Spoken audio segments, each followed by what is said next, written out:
Hello there, and welcome to this Returning to Work training course. Due to many reasons, and perhaps now more than ever, many people are considering returning to work after a long break. This may be due to economic or personal reasons. It may be that they're recovering from a prolonged bout of illness, or that they have fulfilled parental duties. A person can even decide that they want to come out of retirement and continue aspects of a chosen career path. Whatever drives this inspiration, it should mean that there is a valuable employment resource for companies and opportunities for returnees to the job market. However, this can only be effectively managed with return-to-work programs. Put simply, a return-to-work program is a scheme designed by employers to help experienced people get back into work after a sustained career break. This can apply to practically any employment sector or business, as well as being focused on ex-employees or veteran specialists. If a company or organization adopts a program, it will likely be tailored to fit in with their goals, as well as attract the returning workers that they need to bolster their requirements. In some cases, this may involve incentives aimed at previously skilled workers or reintegration exercises that will make the integration as seamless as possible.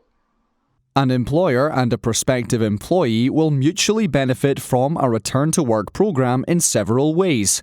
These would include notable advantages, such as employees having previous experience.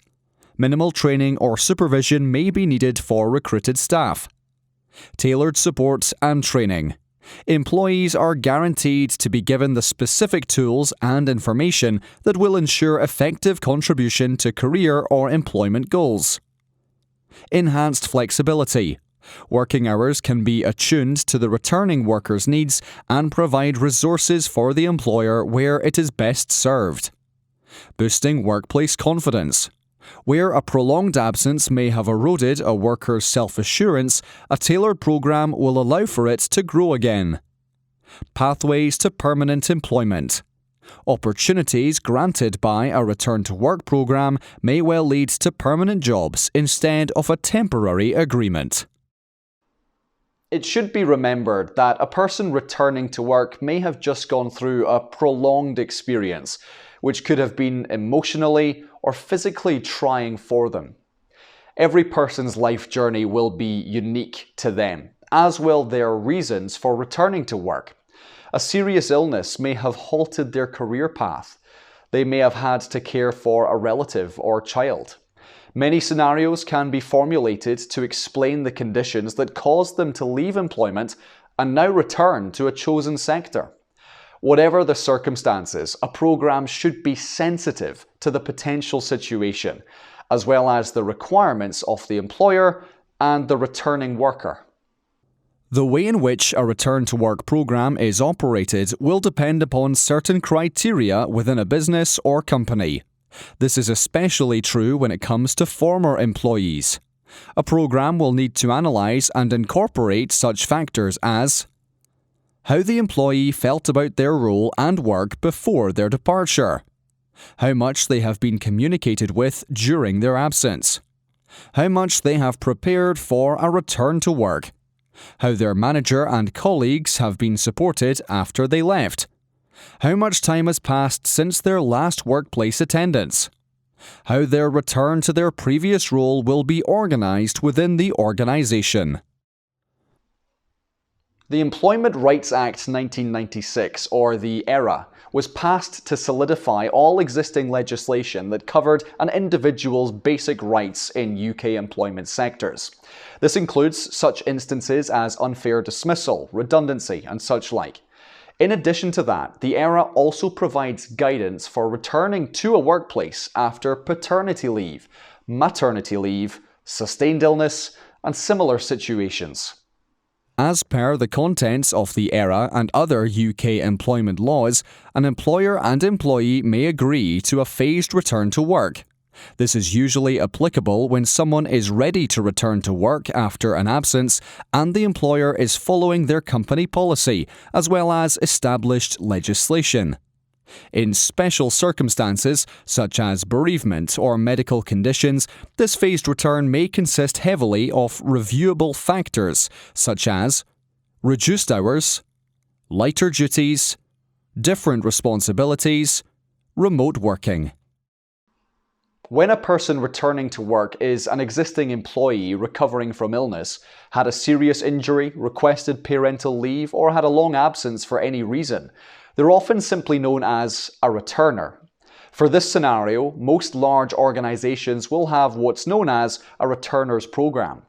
This is essentially a bespoke training regime intended for those returning to work after a career break. For several reasons, most organizations will find adopting an in-house returners program extremely advantageous. One of the most important benefits is that it supports organizational diversity because of the following factors.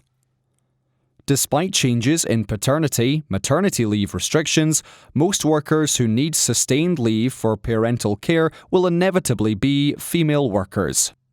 Retaining their skills and experience with an attractive returners program means that gender equality is maintained. Employing returners can also support age diversity in the workplace, as well as ensure a consistent level of experience, maturity, and stability. Significant amounts of time away from the workplace can provide fresh perspectives on current problems and events by returners, which could be very useful for an organization's self-analysis. There are also several other valid reasons why a returners program may be the preferred option, especially when compared to recruiting trainees or new staff straight from the marketplace. It can provide an employer with a viable way to maintain professional standards in the workplace and save some valuable resources regarding such factors as training, supervision, and staffing levels. Any employer considering the structure of a returner program should promote the following benefits that should result from the effective application of their version. This could include resolving a serious skills shortage. Returners provide access to existing necessary skills or can be more easily trained to acquire them. Almost immediate access to acquired work experience. Instead of relying on references and academic qualifications, returners will already have proven their worth in the workplace. Potentially lower cost recruitment. Employing a returner removes the need for the intervention of a recruitment agency and higher cost demands from qualified candidates. Improved attraction and retention rates. Successful returners will be aware of the requirements of an organization and be more likely to support company goals. If an employee decides to focus on returner programs, then the type and structure of the version being offered must be made very clear. A person returning to work needs to understand just what's expected of them and the considerations that may be in place to support them with any issues they may have. In addition to this, it will give them a chance to prepare for their return and focus on the issues that need to align with the program. Returner programs are usually developed after two common business models. These are known as returnship. This is a fixed-term contract for experienced staff on the understanding that a continuous role will be made available to them at the end of the program, as long as all placement parties meet the expected criteria and targets. Supported hire. This is the practice of hiring returners directly into permanent and experienced hire roles. When developing the details of a returner program, any appropriate elements of flexibility must be incorporated into the specifications. In simple terms, it needs to determine things such as the potential for remote operations, working hours, leave entitlement, and other issues that would normally be covered in an employment contract. It may be appropriate to include any issues that would be particularly pertinent to the returner or the position for which they are being considered for. Whether it is aimed at returners or those entering the general employment sector after an absence, an effective returning to work program must contain specific and accurate information in any promotional material.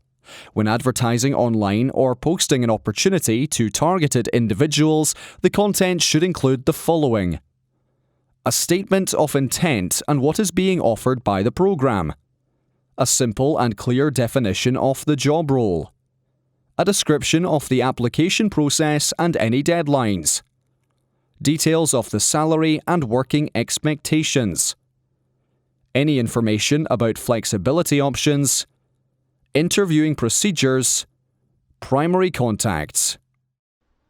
That completes the first lesson, where we have covered the basic principles and objectives of returning to work programs. We also looked at schemes which can be specifically aimed at one-time employees who want to resume a career path in a previous position. Please join us for the next lesson, where we will take a more detailed look at the personal considerations that a person must plan for when preparing to come back to the workplace. See you shortly.